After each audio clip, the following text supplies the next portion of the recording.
Barakatah Yahweh, Barakatah Yahweh Shai. All praise to the Most High, whose name is Yahweh, in the name of his Son, which is Yahweh Shai. Double honors to the elders and the apostles of the nation of Israel, better known as the Great Millstone.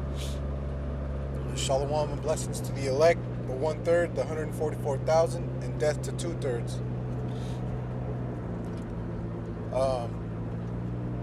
I use this Bible app,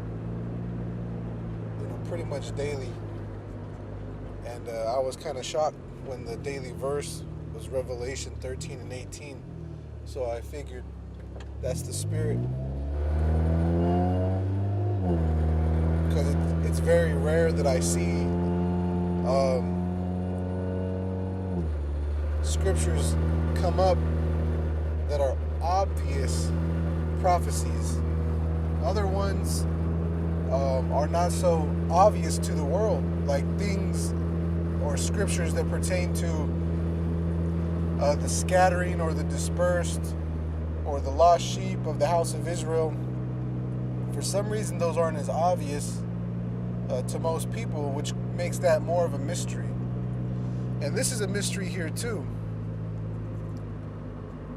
but it's a little bit more, it's revealed a little bit more. So without further ado, this is Revelations 13 and 18, which says, "Here is wisdom. Let him that hath understanding count the number of the beast, for it is the number of a man, and his number is 666," which those numbers, they add up and equal and mean literally 666. Okay, and as a lot of people know, we believe that is the RFID microchip because of what it is. When you look up that word mark in the Greek, it being charagma, meaning a branding or a mark cut upon your flesh, as you would do with property. When you would own something, okay, you would put your brand on it. And you see that a lot with government or military, okay? They have U.S. posted on a lot of their stuff. You used to see it a lot back in the day, U.S. or the American flag. Those are all stigmas, if you will, or marks or brandings to identify ownership and property. Now also, when you look up this chapter, and I believe it's verse 16, where it talks about the mark, it also mentions the right hand. And if you look that word up in the Greek in the blue letter, that word right hand is dexios, which literally the right is dex. Now you might have remembered some time back when they used to have phone books, there was one called, I think it was called US Dex or Dex, and the logo of it was a hand, the right hand, meaning this is something you can trust. Like, that's what they're implying. See, logo and marketing design and logos, it means a lot, and they try to say much in few words with their logos for marketing. And one prime example is the logo for FedEx, which most would say it's not a logo. It's just literature. It's just FED, and then the capital E and the lowercase x, capital F in the beginning. Well, yes and no, because when you put the E and the X together, when you look at it, the way that they're connected, the space between the E and the X is an arrow indicating shipping or destination. And then Amazon tried to pick up on this, and they do like a weird ass smiley face, which is also another arrow showing like globally, or from coast to coast, because it's rounded out. So it's the smiley face because it's like, they want customer satisfaction, um, and then also because they ship like coast to coast. So it has a lot to do with that. Okay. So the right hand, Dexios, when you look it up and you read the not only the definition, but also the usage and also the lexicon. Now I forget what lexicon means off top, but look it up. I'm sure it'd be interesting. And what the lexicon goes into saying, I believe it's the lexicon that goes on to mention, in an example, the right hand, or maybe it's the definition in the blue letter. But that word dex or dexios, the right hand, is something that you use to pledge fealty to. To say that, I am in agreement or in accordance with this system, with this Lord, with this ruler. So this mark of the beast with the number 666, which is the number of a man, showing you that it's a man-made creation, and that it's something physical that has to go in your skin, and it's a symbol that you are compliant with the rulership of such a thing. That's what it's saying. And the only thing that I've seen that fits that I believe, that we believe and that we teach, is that RFID microchip. You can put it anywhere on your body. You can, but to put it on your right hand, or to receive it, I should say, is an act of you. It's synonymous with the physicalness of taking it on your right hand. You got some people that get it in their arm, and in some cultures, see, the English language fucks a lot of people up, but in a lot of other cultures, your whole hand is considered your arm. If I'm not mistaken, the term for this dinosaur called the Brachiosaurus, it's a long neck, but it's the arm. It breaks down basically to the root word arm. So it's the English language that gets a lot of people fucked up when they read the scriptures, because they think that the English is just the ultimate transliteration, and they neglect the importance of the origin of words. Speaking of which, I had a conversation with a woman from El Salvador, and she asked me if I spoke Spanish, and I told her no, I don't really like to, I don't really care to. And she was like, well, why not? And so I shared with her a story that I'll share here as well. And that is that when my grandparents were younger, both sides, mother, fathers, their parents, you used to get beat for speaking Spanish. You get beat at school for speaking Spanish. They didn't want you to speak Spanish. So they were still whipping language and culture out of us as early as that, okay? And so, when my parents were younger, it's a different. See, this is a difference. There's a difference between the Northern and Southern Kingdom,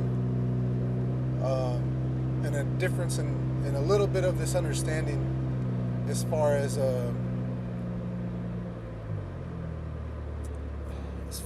I guess you could say struggle. But anyway, if you're a light-skinned Latino, you got off easier because you look more like the enemy. So my father, he used to get segregated with the Southern Kingdom when he lived down south. And every day he'd have to fight. And that was just the way it was, And so when I was little, my grandmother, she used to tell me She spoke to me in Spanish and English. She spoke to me, and I understand for the most part to this day. I never gave a shit for it then, and I personally don't give a shit for it now. I know that it'd be useful and it's beneficial, but I just don't care. Anyway, she would tell me, she's like, ay, mijito, little boy, you're so lucky that you're not dark skinned like your dad. You're gonna have it easier in life. And that was kind of the thing. Like, my uncles and stuff, a lot of my generation, my cousins and stuff, the vast majority of us, 90% of us, are light skinned. You wouldn't know looking at us for some people, but the lady, the El Salvadorian, she was like, no, I could tell the first time I saw you, because I don't have those features.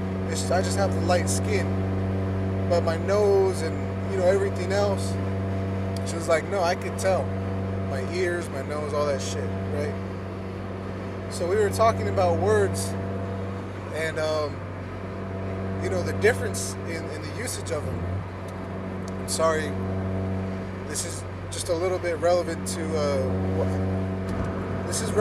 what I was saying, how the American language, English, fucks people up.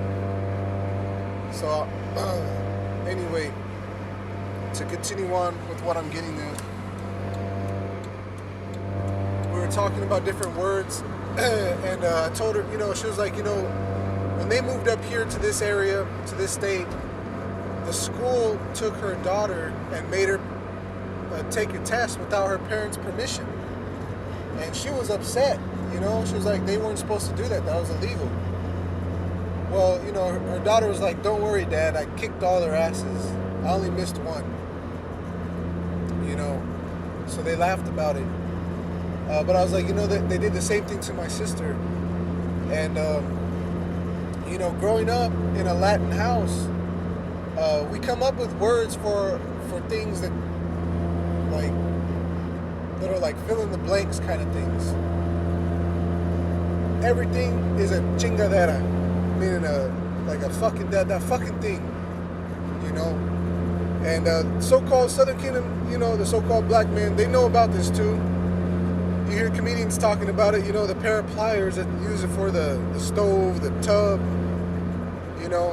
all that shit, right? So my mom, parents, they used to make up words, and just to be cute, because you got little kids, so they can't say certain words, so you kind of make shit up for them, or you let them make shit up on their own. So anyway, they showed her a picture of a screw, one of my sisters, and she always knew those. She always called him a Scrooge. She was like, oh, that's a Scrooge. And so they thought she was simple in the brain, which she is simple, but she's not retarded. And so we were laughing about that, and then we went on to nicknames and how they get lost in translation. And I explained to her, well, my mother used to, when she was, potty training my youngest sister, she would tell her, don't forget to wipe your peeps, her private area. She called it her peeps. Well, one day during Easter, around Easter time, we're at 7-Eleven, and she's learning how to read. She's pretty intelligent from a young age, and she could read words. She could read, she knew phonics and all that shit. She was just kind of quick. And so she's walking down the aisle, and she starts cracking up, and she's like, what's so funny? She's like, look, Mom, peeps, little marshmallow yellow peeps. And Mom's like, oh shit. Like, she started realizing, the consequences of not being of being too cute with the child, And so it was funny. And the Salvadorian lady, pardon me. So I've lost the ability to roll a lot of my R's too. But anyway, the lady was telling me how her daughters, she used to call it, or her mother used to call it, or which she called it for her daughters, she called it a cockroach. But a slang term for it was a cuca. And they had this friend growing up. Her name was something else. It was like, Rafaela or something like that. And but her nickname was Cuca. So when they heard that, her daughters were cracking up, like, oh my gosh, her name is like, her private area. And so, we were laughing at that. I was like, that's funny because I met a guy a couple years ago and he had a nephew and his nickname was Meko. And I was like, bro, are you serious? Like, I was like, no fucking way. Like, you can't, that's not serious.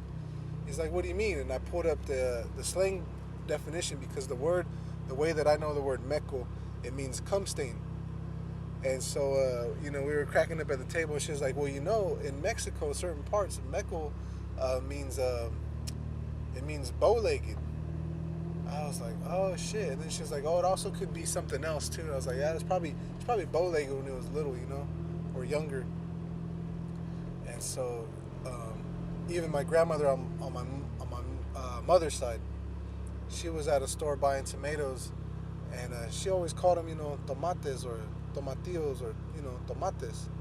And this one lady corrected her, said, no, they're called tomates. Tomates. And my grandmother was like, what the fuck? Like, I've never heard that word before. So there's different dialects, and for the most part, the Northern Kingdom understands that, and that even goes into the scriptures, Salaki. It's a long time without a scripture, but it's kind of building up a real life scenario and bringing reality to the subject. There was an instance, I can't remember if it's in Kings or Samuel's or Chronicles, of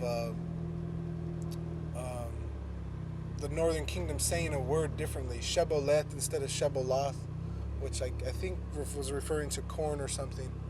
So like I can't remember off top, and that's how they were identified as at that time for the situation. They knew that they were not a part of what they were supposed to be, so they went to war with them. They killed them.